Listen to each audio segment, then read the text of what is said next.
All right. Hi.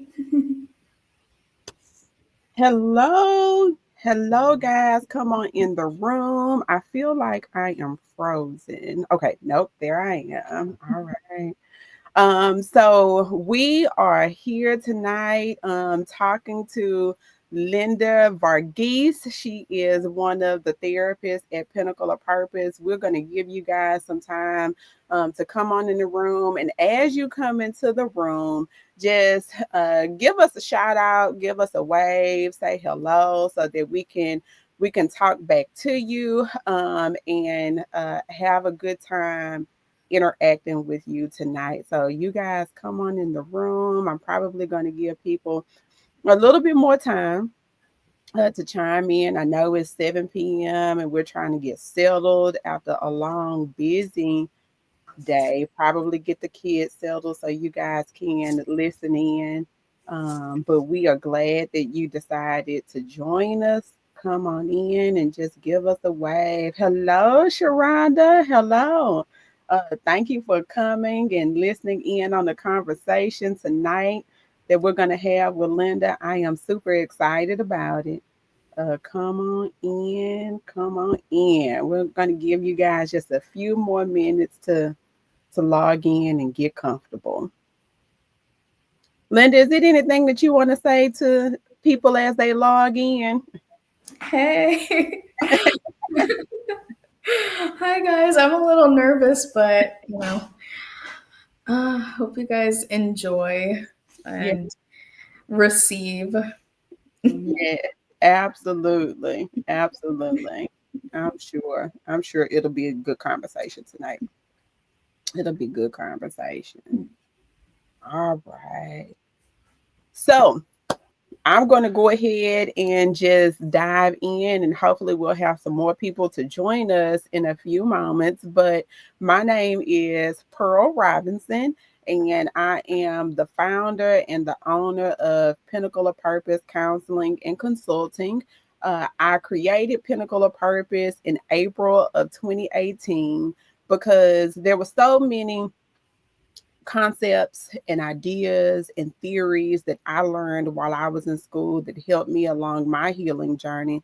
And I thought to myself, like, I really need to bring this back to the community, specifically communities of color, where mental health is so stigmatized, and just really open up the conversation and provide a service where people feel comfortable. They have somebody who looks like them on the other end of the screen.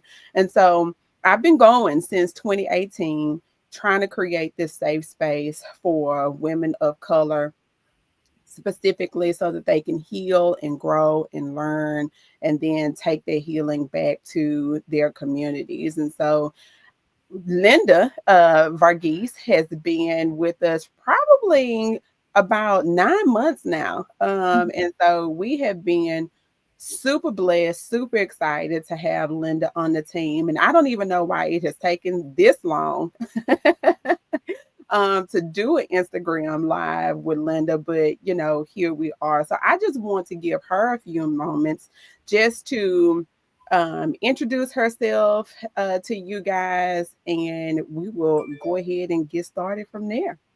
Okay. All right. So, hey, my name is Linda Varughese, like Pearl said.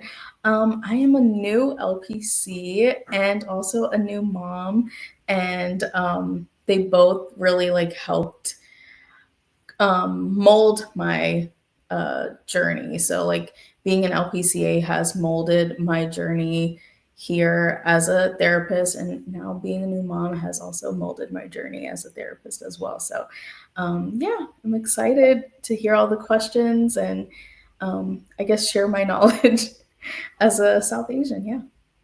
Absolutely. So, Linda, what inspired you to become a therapist, and how do you believe that your identity has shaped your practice?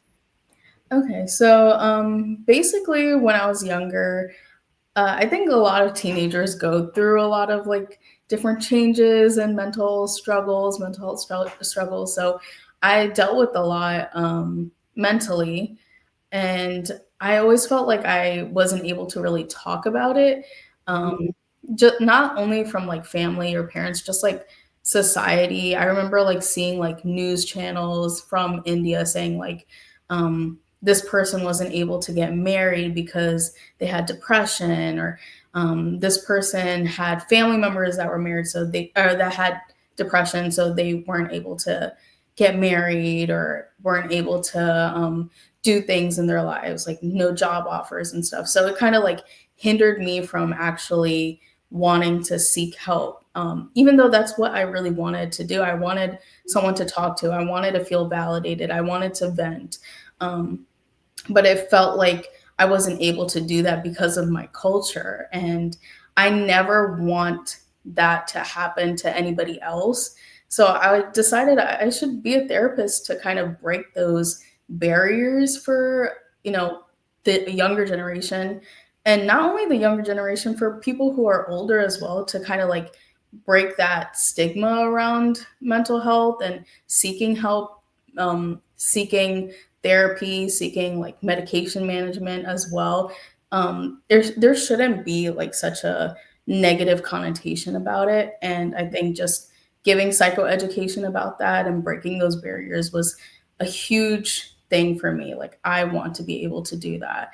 Um, I didn't know how at the time, but I feel like I'm taking steps there, and I think with Pearl's help, I'm getting there to do that. Yeah, absolutely. Representation matters, Mhm. right? When we see people who look like us having these very difficult conversations in a way that feels normal, it feels relaxed, it doesn't feel embarrassing, there's no shame or guilt around it. It really does like help us to normalize it. Mhm. And for it helps us to engage, right? Because we're introduced to new language, we're introduced to new ways of thinking. So I like that. Seeing on TV like how mental health is viewed and saying, you know what, I can use myself as a tool, I can use myself as a way to make a change in my community.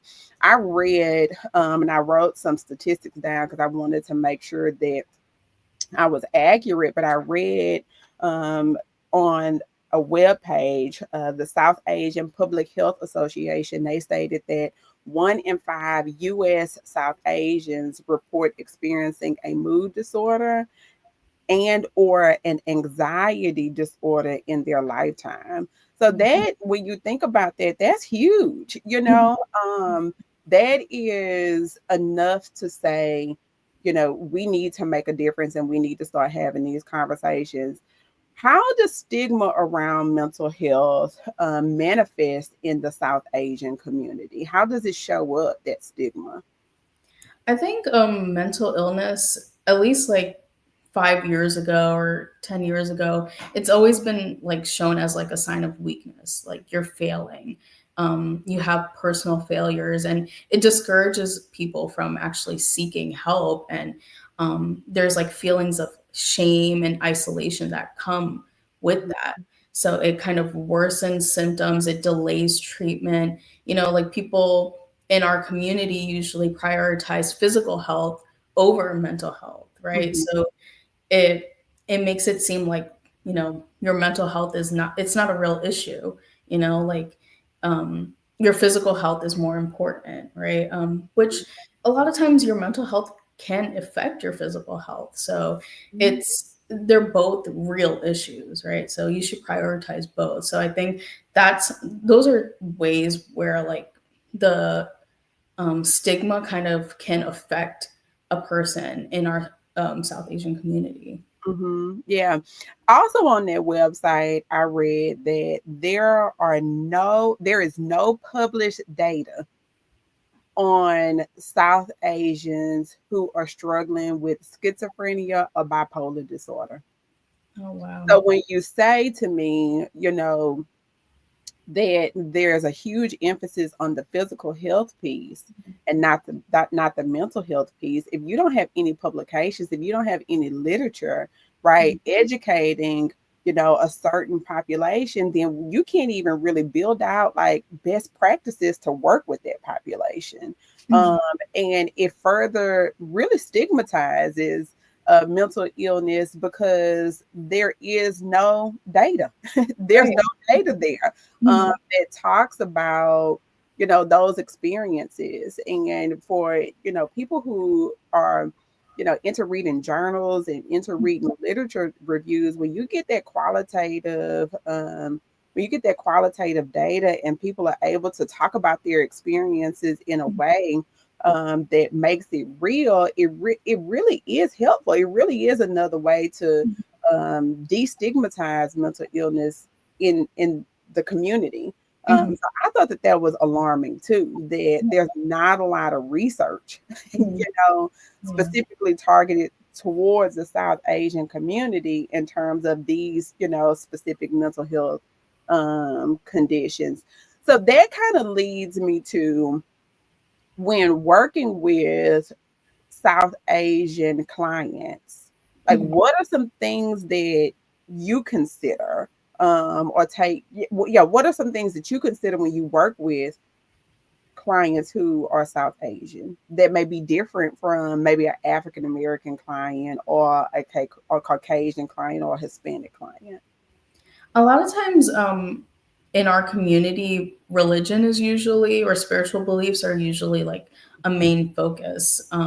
It's very like huge in our community. And it doesn't have to be for everyone, but a lot of the times, like that's something that kind of molds or shapes a person and how they think about certain things. So it could mold or shape the way that you think about mental health or physical health, right? So um, a lot of times, like um, when your society or when your culture, when your religion or spiritual practices are telling you like misinterpretations about mental illnesses, it could make you kind of like hesitant to actually go and seek help and actually like, or even just talking about it with a friend or a loved one, it'll make you more reluctant to do so.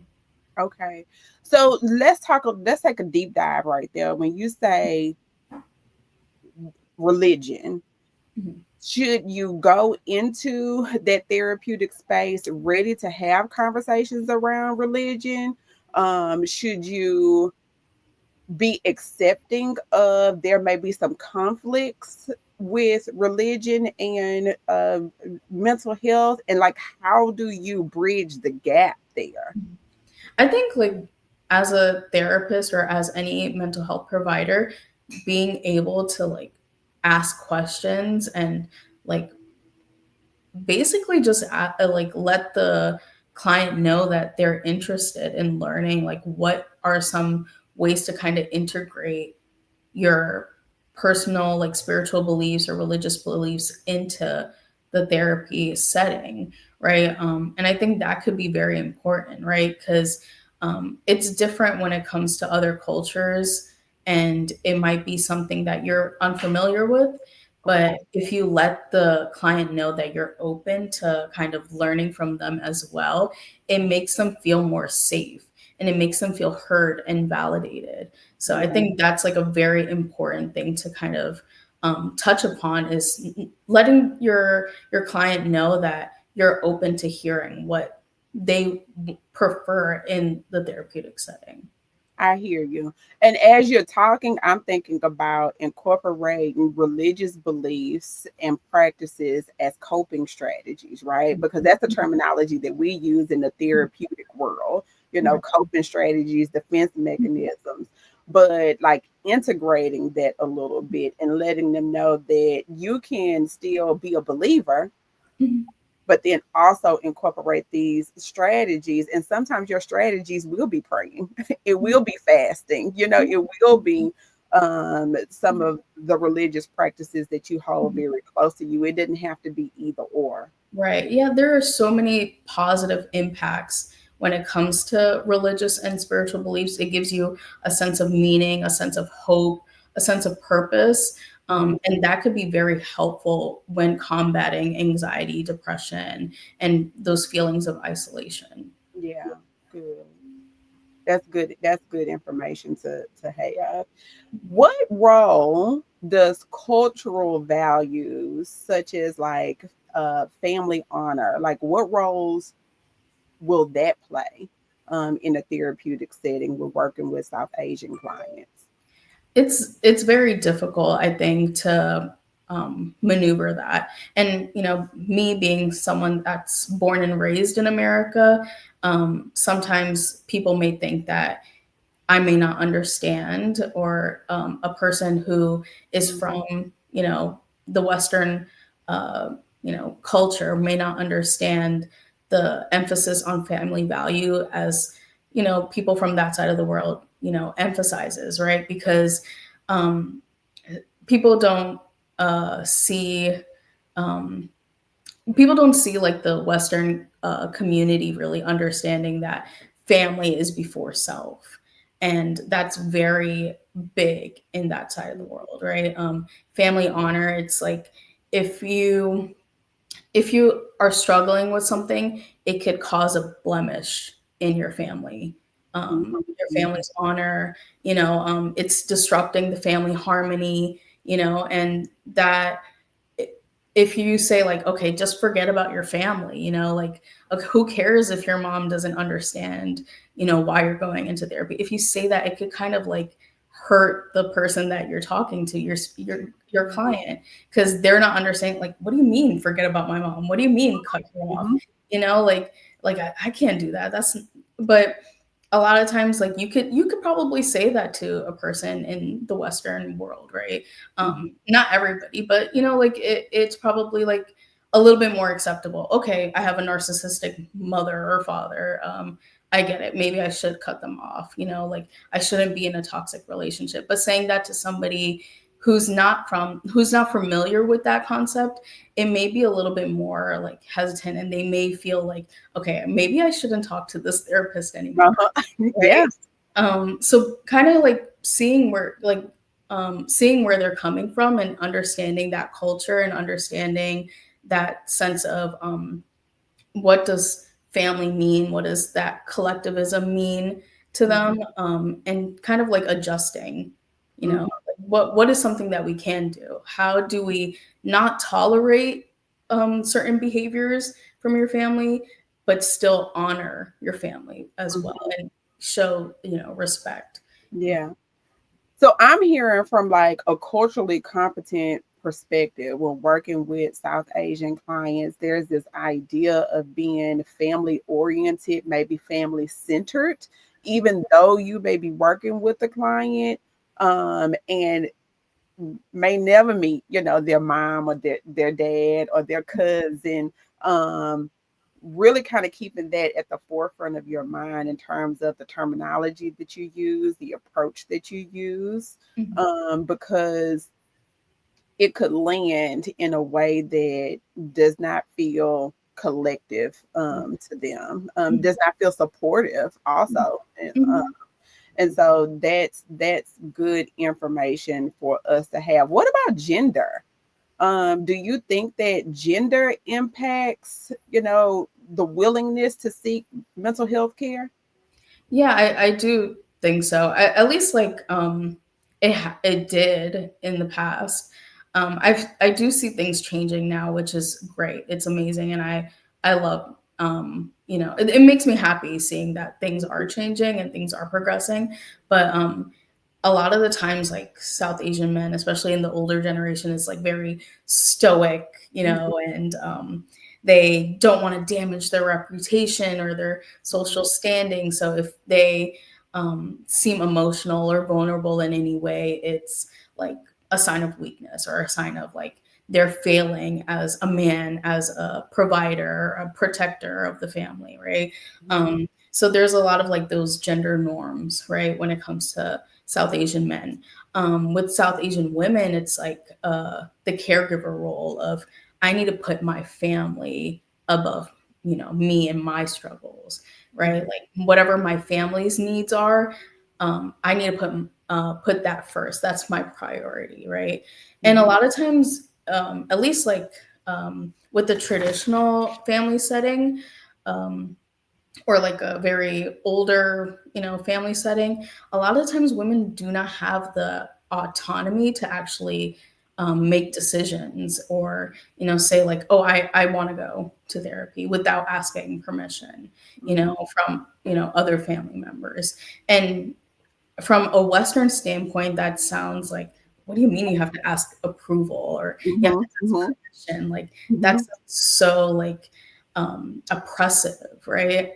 But from a South Asian standpoint, it's like that's just how it is. Like, that's a sign of respect, a sign of honor, is letting your mother-in-law know, hey, I want to do this, or I want to do that, or letting your husband know, or your father know, right?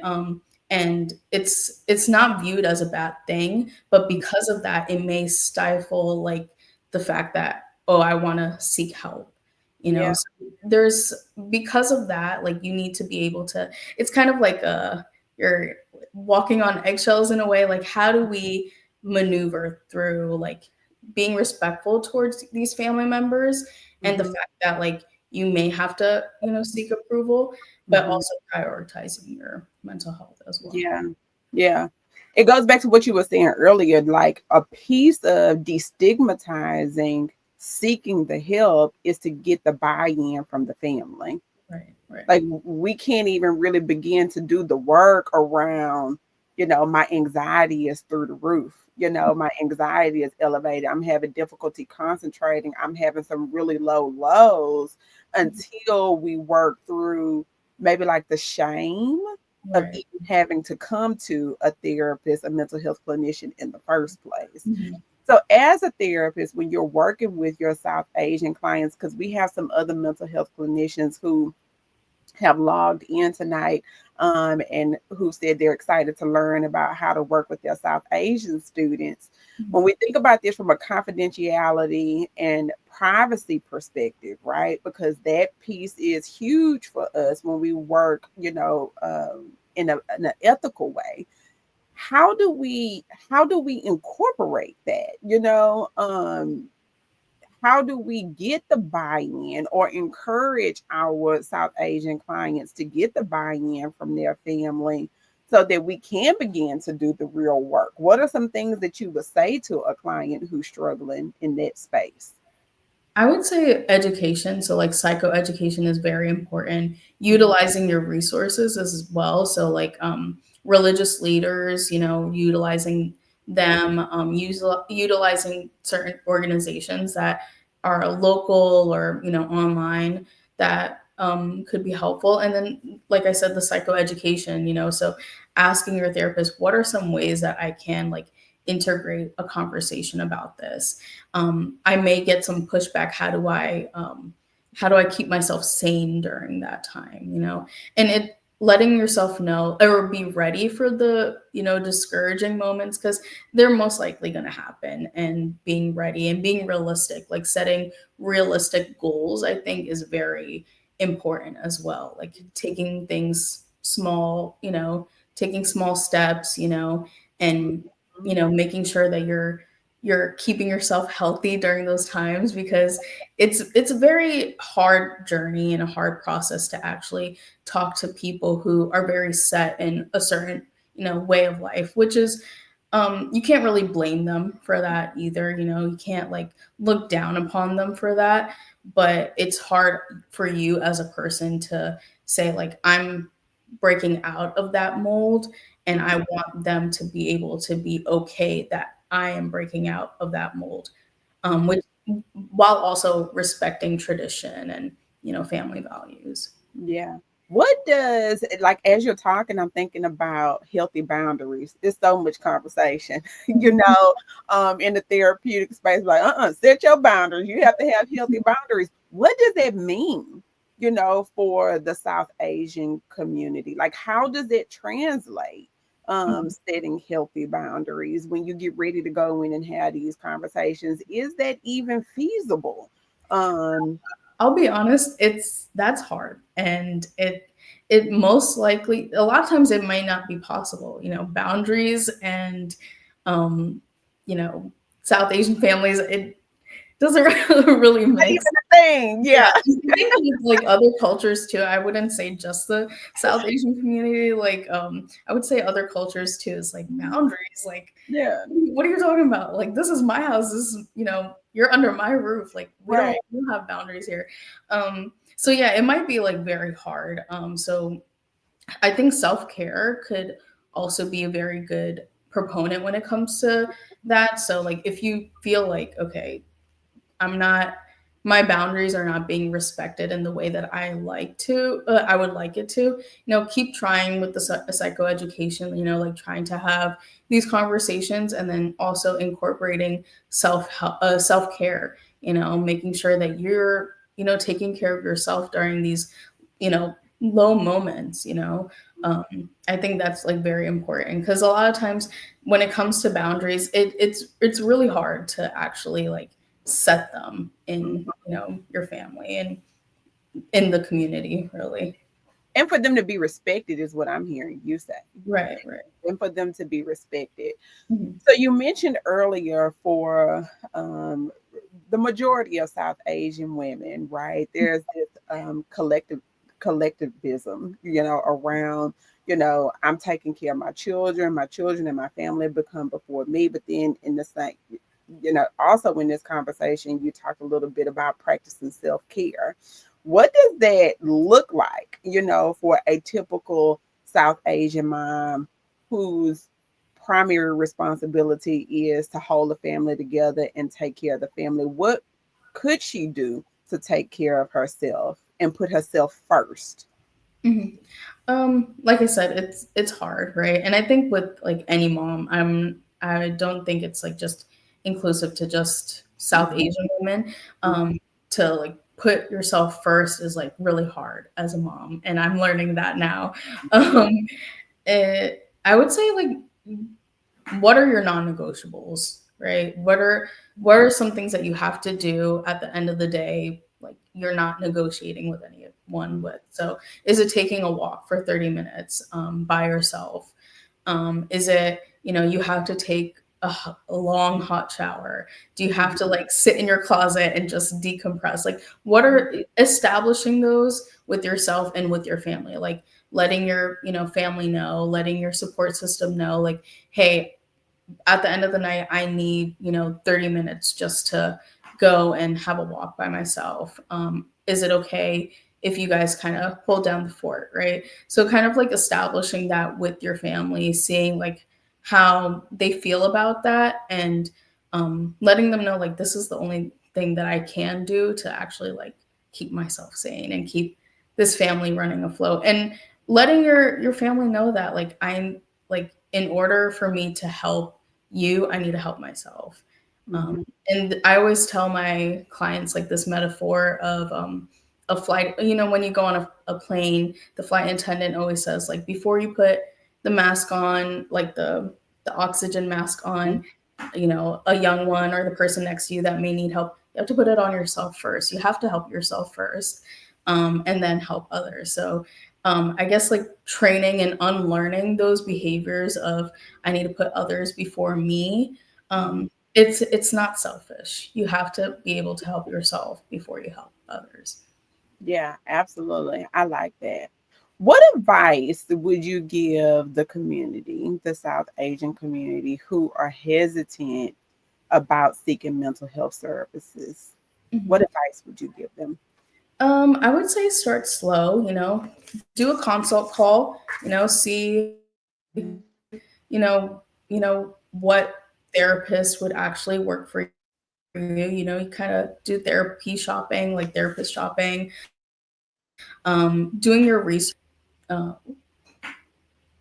Everything okay? I think Mhm. my Wi-Fi went down for a bit. Going in, yeah, you're kind of going in and out, but Everything I can good? Okay. hear you. I Okay. So yeah. Okay. So choosing a culturally competent therapist. So asking questions, doing your research, trusting your gut. Like, if you feel like, okay, maybe this is not the right person, not just, going into therapy thinking like, oh, well, I already did a consult call, might as well. No, trust your gut. See, like, okay, this person may not be the right fit for me. That's okay. I could try somebody else. Setting like realistic expectations. So being patient.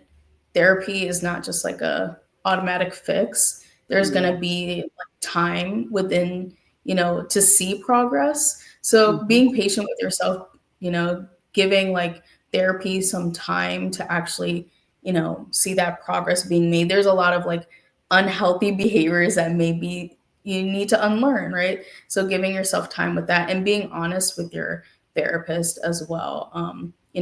Expressing the fears that you may have, the concerns that you may have, when it comes to therapy, when it comes to the stigma around mental health. Mhm. And then also like challenging the stigma as well. I would say like, Mhm. um, having those conversations, with, even if it's not with your family, with your friends, with your colleagues, with your peers, educating others, joining a support group, that could be Mhm. very helpful. You're sharing experiences or similar experiences with people that understand you, right? Mhm. And also, I think like advocating for that change. So that was like one thing that I really wanted to do when I was younger, and now I feel like I'm able to do is advocating for that change. Like I used to think like my voice didn't matter, but it does. Yeah. It, going to those like organizations that are actually like making this change for our community, Mhm. supporting them, promoting them on your social medias, telling other people about it. Those are ways that you can make a small change within our community. Yeah, inviting the conversation is what Yeah. I'm hearing you say. Inviting the conversation. Mhm. I also like, Linda, that one of the first things you mentioned was setting a consultation up, right? Mhm. Maybe doing some therapy shopping, because the reality of it is therapists are people. Like, we all have different personalities, Mhm. all bring something different to the table. And I tell clients and just people that I talk to out in the community, therapy is a lot like dating. Like, you have to actually Mhm. like the person that you're going to be talking to. Right. And if there is like no um connection, Mhm. um and that could be built on so many different things. Definitely Mhm. cultural competence is one of them. But if you don't feel like your therapist understands you or your people or your culture, your beliefs, your traditions, then what happens is that therapist, it runs the risk of doing you more harm than they do good, right? Mhm. And so Yeah. that's why we have a lot of people walking away from therapy saying, oh, well, that therapist didn't help me.